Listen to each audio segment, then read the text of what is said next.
Rasulullah sallallahu alaihi wasallam bersabda, saddidu wa qaribu falan yadkhula ahadukumul jannata bi'amalihi wa inna allaha yuhibbu minal amali adwamahu wa in qall. Sebagaimana bersabda Rasulullah sallallahu alaihi wasallam di hadis yang diriwayatkan Imam Bukhari, saddidu wa qaribu. Ada dua hal yang perlu kita perhatikan dalam istiqamah. Saddidu artinya kita bisa menyempurnakan keistiqomahan dalam beribadah. Kita tidak jauh dari istiqamah dalam segala aktivitas. Dan saddidu berarti kita sudah hakikahnya istiqamah, kita bisa membawakan kesempurnaan dalam istiqamah kita. Tapi pasti dalam menjalani istiqamah dalam beribadah pasti ada kadang-kadang istilahnya malas, ada sifat sombak, ya, ada sifat lelah, capek, bosan. Kalau sudah merasa tidak bisa menyempurnakan keistiqamahan itu, ambil tahap yang kedua yang disebutkan oleh Rasulullah SAW, wa qaribu, dekatilah dengan istiqamah. Jangan kita orang karena tidak mampu istiqamah sama sekali malah tinggalkan istiqamah. Istilahnya kalau kita tidak bisa menjaga kebaikan-kebaikan terus menerus, kita paling tidak walaupun berkurang kebaikan dan amal salih yang biasa kita lakukan, tapi daripada tidak melakukannya sama sekali. Dan Allah lebih senang amalan hamba adalah dari istiqamahannya yang sedikit-sedikit tetapi rutin. Kadang misal kita tahajud, dan ini salah satu membantu untuk kendalikan nafsu kita. Ini mohon maaf, nafsu manusia ini tergantung kebiasaan. Kalau kita misal melihat makanan enak, kalau dibiasakan makan sampai habis tambah lagi, kalau sudah terbiasa seperti ini, dia tidak akan pernah puas. Apalagi melihat menu makanannya macam-macam. Kita masuk ke salah satu tempat makanan yang sudah disediain macam-macam. Kalau kita mengikuti hawa nafsu, apalagi mengikuti pandangan mata, semuanya serba enak. Kita sudah ambil secukupnya, bahkan sudah kenyang, tapi rasanya yang aku tadi lihat tapi belum saya rasain, ini belum saya rasain, ini belum saya rasain. Makanya jangan suka banyak lihat, syukuri yang sudah ada, nikmati yang sudah ada. Makanya ketika ada banyak menu makanannya, saya tidak suka lihat. Saya suruh orang yang pendamping saya, ini ambil yang cukup. Saya makan habis pulang sudah selesai. Tapi kalau saya lihat masih kepikiran terbawa, ini ya belum saya rasain, gimana enaknya? Enak. Padahal sudah kenyang.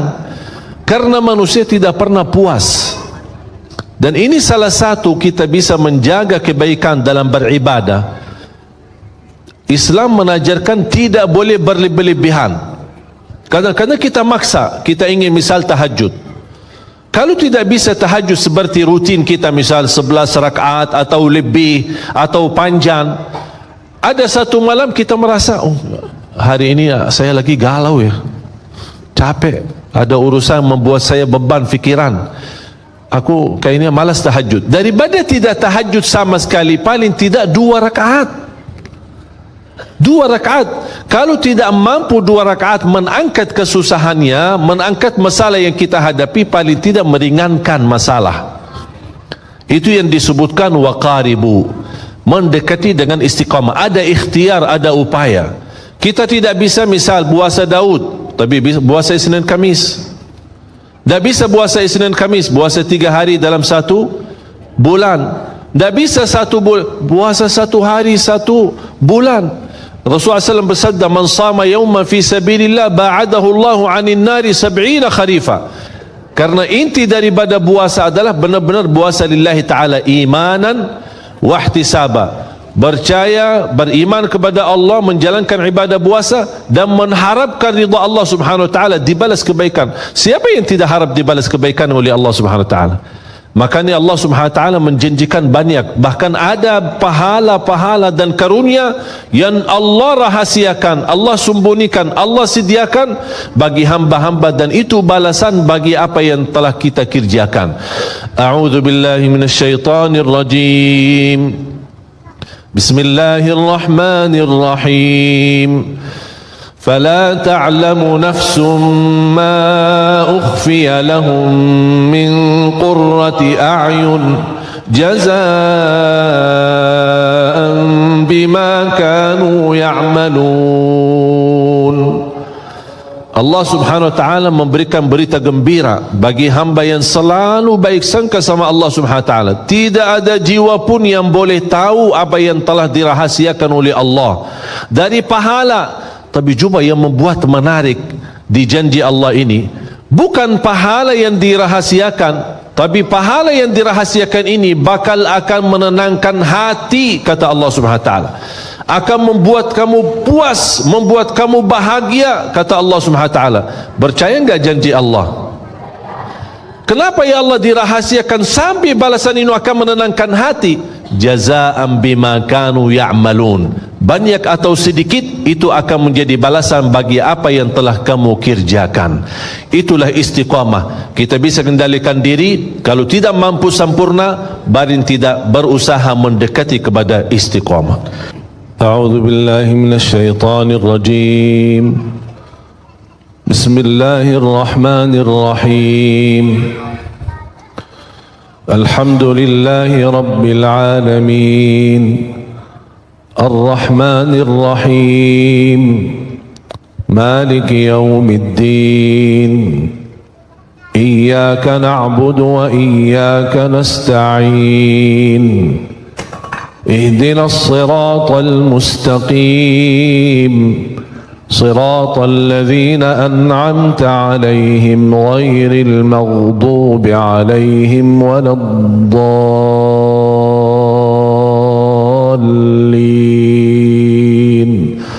آمين. Jemaah sekalian, sebenarnya Al-Fatihah ini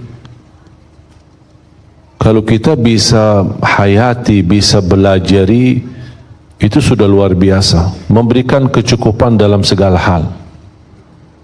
Ihdinas siratal mustaqim 17 kali minimal dalam salat fardu kita memohon hidayah ke jalan yang lurus. Intinya istiqamah.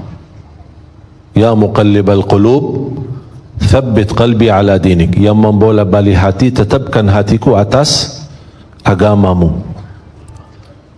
Hidayah ini dan memohon istiqamah bukan hanya kebutuhan kita. Semua para nabi dan rasul memohon istiqamah, memohon hidayah dari Allah subhanahu wa ta'ala.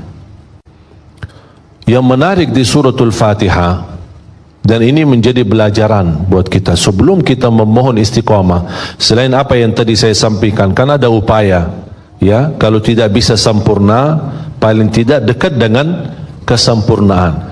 Kalau tidak bisa, dengan membawa hakikat istiqamah, berusaha mendekati dengan istiqamah. Selalu saya dorong jamaah, setiap amal kebaikan anda punya saham di situ.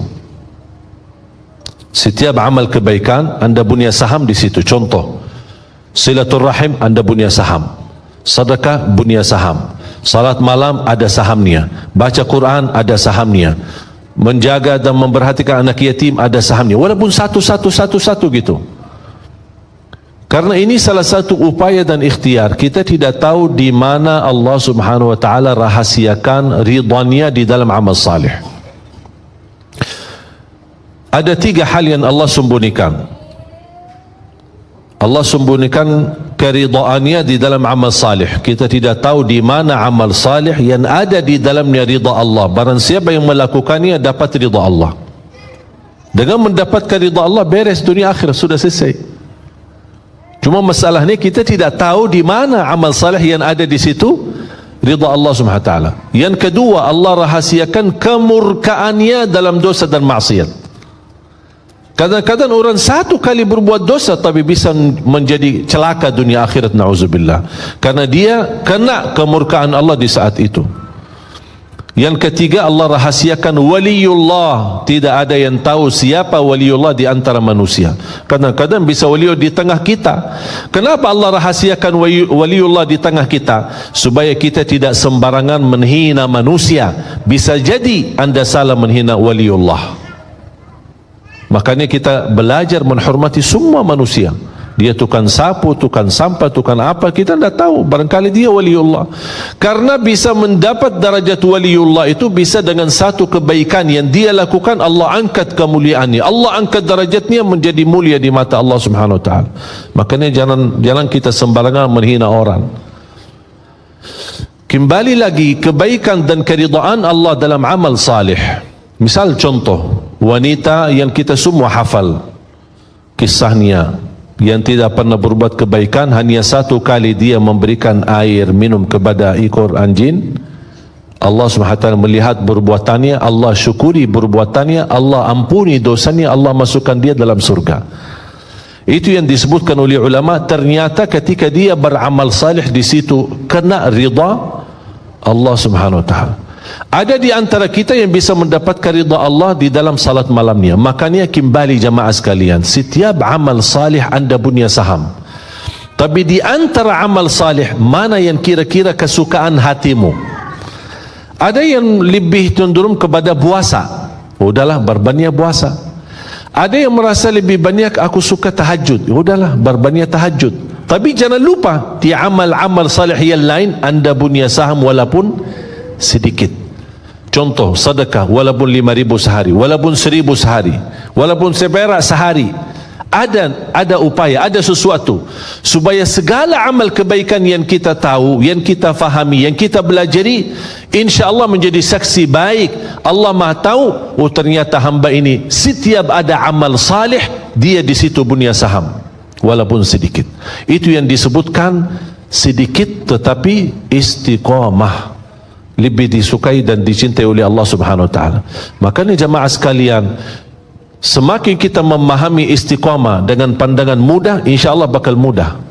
Tapi kalau kita merasa, aduh gimana aku susah istiqamah, aku kemarin bisa begini, tapi alhamdulillah semuanya bisa.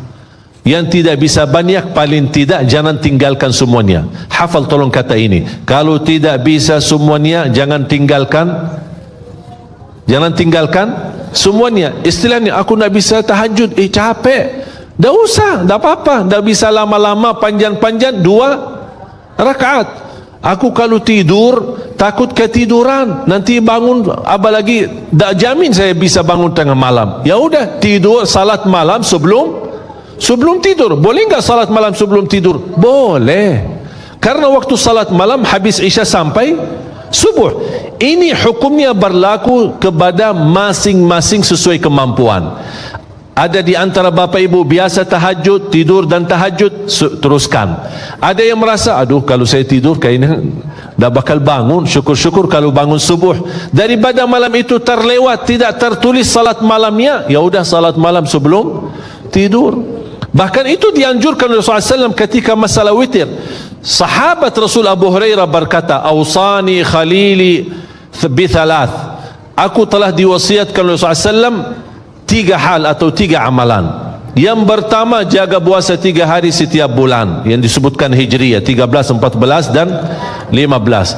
Wa an usalli duha, menjaga salat duha. Wa an utira qabla an anam, menjaga witir sebelum tidur. Ini Abu Hurairah sahabat Rasul mendapatkan amalan dan nasihat dari Rasulullah SAW.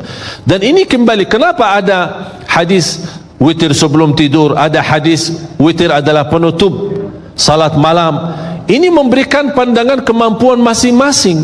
Ada yang bisa menutup witirnya malam harinya dan dia bisa tahajud santai-santai biasa. Alhamdulillah, teruskan, ikutin hadis ini.